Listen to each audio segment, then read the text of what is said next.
puntahan ko naman po, Mr. President, ang edukasyon. Noong pong nakaraang taon, you ordered DepEd to rationalize ang senior high school curriculum. Now, Senator Jinggoy wants to scrap it. Pero si Senator Win Gatchalian naman po, ang sinasabi niya ay to reduce yung college years instead. Ano po ang stand nyo dito? It is just expressing the same frustration that I expressed in the first place. Kasi it's costing more for the parents. Kasi nadagdagan ng 2 years pa. Magmamatrikulasyon pa yan. Maraming mga school supplies. Bibili ng libro, lahat. Sa 10 years, wala namang advantage. Wala namang naging advantage. Hindi rin nakukuha sa trabaho. So that's his frustration. And that's also my frustration. So we'll see what the Congress will do. But while the law is still K-12, basta't ang sinabi ko kay Sec. Sani, Yes. Angara, pagandahin natin ang husto habang nandyan pa yan. Kasi anong madalas natin marinig? Mismatch. Yung skills ko, hindi employable. Magaling ako magganito, hindi naman nila kailangan ng ganyang klase. We have partnered with the private sector and to ask them, ano ba ang kailangan ninyong skills? Ano ba ang kailangan ninyong klaseng trabahador para makuha, ma-employ doon sa inyo? In fairness, the private sector went even one step further. Gusto nyo kami na magpatakbo ng training.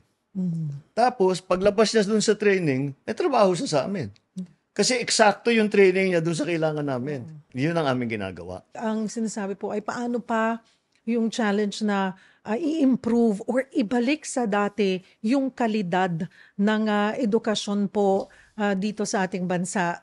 Kanina when we were on our way here ay napag-usapan namin ng aking producer na noong panahon namin, 80s, pag may labanan sa ang iba't ibang eskwelahan, pag private ka, nangangatog ka or may worry ka na pagkatapat mo ay public school dahil napakagagaling. Oh. At yun ang paano po, and that was during your father's time. So paano po, ano ang marching orders nyo, habilin nyo kay Secretary Angara na itaas natin yung kalidad ng edukasyon pa para kasi lately nahuhuli tayo. Lagi tayo. Marami tayo ginagawa. Unang-una, classroom. Sipin mo, 160,000 ang kulang natin na classroom. Paano nangyari yun? Basta't pinabayaan na lang. Merong ng classroom kaming nakikita, Marcos type pa. Tinayo, mga 1970.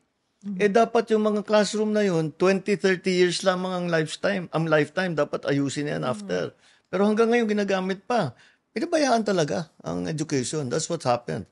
There was no effort to help the education. Kaya yung mga grade, yung mga rating natin sa especially STEM subjects, pababa ng pababa. Tapos hindi marunong magbasa. When I first became governor, pinag-inspeksyon ako sa eskwela. Ang ginagawa ng teacher, kung ano-ano binibenta sa estudyante.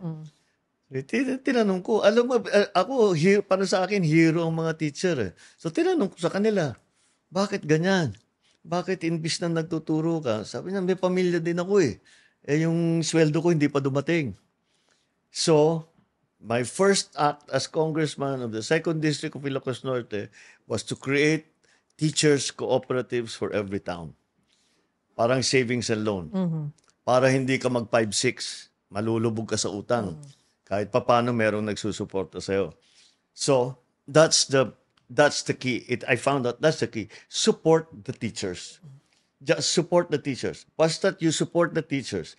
So, one of the things that we did, binawasan natin ang kanilang administrative duties. Then we hired many more teachers. And then we have put in place a program for the retraining, re-education of our teachers. Kasi maraming bagong nangyayari.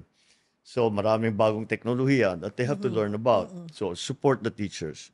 That's number one. We have entered into a program to rebuild and to build more school buildings. Ginawa na namin PPP. Kasi kung gobyerno lang ang gagawa, kakaunti lang ang magagawa natin. But again, in fairness to the private sector, Very cooperative sila. Naglalabas talaga sila ng pera. Very willing sila na tumulong. There's another problem. May performance audit at the end of the year para sa mga teacher. So pag sinasabi, kalahati ng klase mo, bagsak, mahina kang teacher. Bababa yung performance audit mo. Kung 90% ang pinasa mo, magaling na teacher ito. So kahit na hindi marunong magbasa, ipasa mo na. Yun ang nangyayari. It's just a practical thing. Pero we will remedy that. The performance review is not going to be based on that. It's going to be based on the students' actual performance in tests. Magpapasukan na ulit, Mr. President. Siguro po maikling mensahe na rin para sa ating mga mahal na guro. Basta ang mga guro, kayo mga idol namin, kayo yung mga bayani para sa akin, asahan ninyo na alam ko na mapakabigat ng inyong trabaho. I always say, the public school teachers are the hardest working public servants in the whole of government. Magalit na sila lahat sa akin, but I believe that. They really are the most busy. Ang daming ginagawa kahit wala na sa job description nila kung ano nila ginagawa. They're leaders of their communities. They take care of our children. My God, this is we have to support them. Kaya ang ating mga guro, asahan ninyo dito sa administrasyon na ito. Kayo ang pinupuri namin.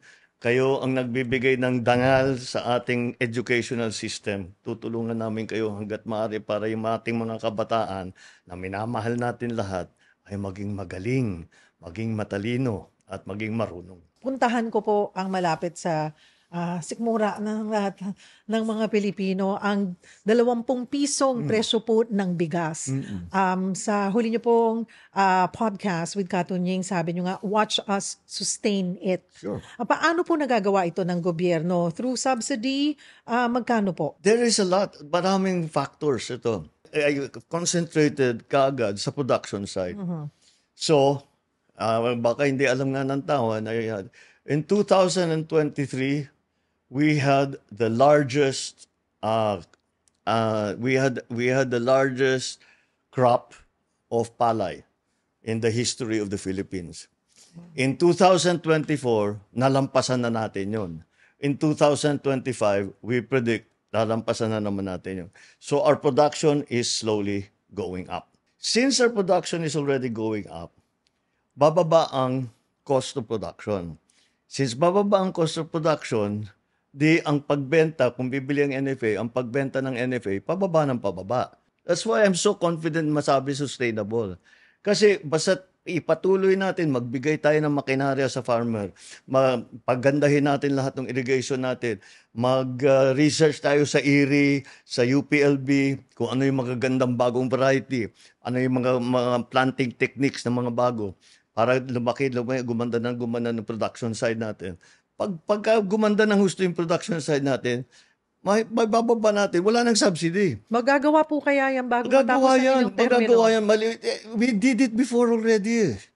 Nag-export na tayo ng bigas So why not do the same thing again? It's really, you help the farmers. Ang kinakatakutan ng iba, pag masyado nang mababa ang presyo ng bigas, paano naman yung mga magsasaka natin? Yun po ang sinasabi kasi yung mga ang gusto nila, ang mga farmers natin ngayon, dinadala talaga sa NFA ang mga palay nila dahil nabibili daw po ito ng mga 17 to 18 pesos. Kung di po ako nagkakamali.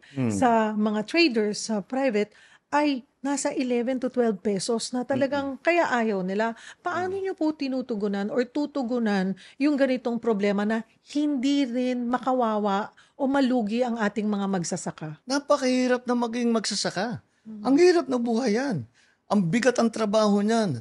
Nauubos tumatanda ka na maaga dahil sa nagsasaka ka. We have to support them. So, kahit ano pa ang mangyari sa presyo ng bigas na ipinagbibili natin sa mga palengke, hindi natin ibababa ang buying price ng NFA. Never bababa yan. Sa kadiwa ng Pangulo, available po ang 20 pesos na bigas. Pero ang apela po siguro or paabot ko na rin po sa inyo, Mr. President, na sana mas madami daw na kadiwa stores o kadiwa ng Pangulo ang nasa kani-kanilang mga lugar. May mandate na po ba tayo na kung parang pwedeng health center yan, damihan nyo ng ang mga kadiwa stores? Let's go further. Ang nangyari kasi ngayon, we are in partnership with the LGUs. Eventually, I'm looking at a proposal na next year, wala nang contribution ng LGU. Ang contribution lahat national sa national government. So sa ngayon, we are providing the volumes that are sufficient for 51% of our population. That's for now. And hopefully, we will bring it up to the point that bigas for all. It will all be 20 pesos. Hintayin natin yan, Mr. President. Pareho Puntahan ko tayo. po. Puntahan ko po ang inyong pagkakatalaga kay bagong PNP Chief General Si Torre. Nick. Personal choice niyo po ba yun, Mr. President? In terms of the police, isa lang ang iniisip ko, that people are safe. Now, it's like Caesar's wife. You're not just safe. It's not sufficient that you are safe. You must feel safe. Even if the statistics are telling you crime rate is down, drug seizures are up, that's not enough. People should feel comfortable to walk in the night around their neighborhood, that they can send their child to the sari-sari store. Yun ang kailangan. Kaya ginawa namin, and I saw si Nick Torre is effective at that.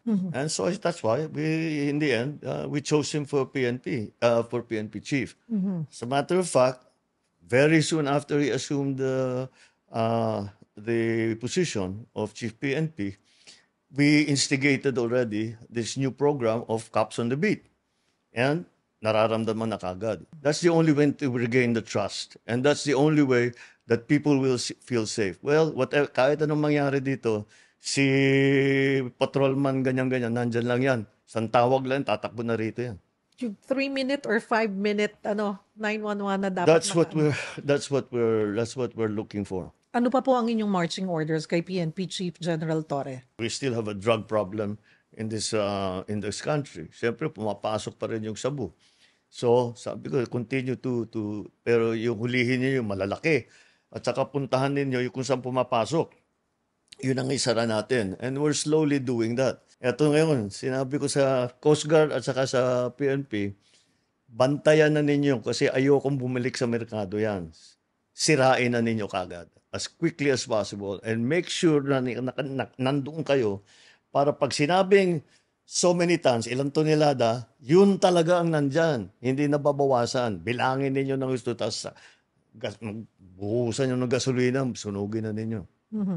Paano po rin kaya mararamdaman yan sa like the barangay level, sa communities? Well, what is happening because we were concentrating doon sa mga big time na drug syndicate, drug lord. May balita na bumabalik-balik sa mga barangay. Yeah. Yung mga small time. Kaya yung Cops on the Beat, that's the solution to that. Kasi nagpapatrolya sila, kahit sino kong dealer, hindi ka naman siguro mapapaiwan doon na mahuhuli ka lang ng pulis. So, medyo maipapalayo natin sila na maitigil na nila yung kanilang ginagawa.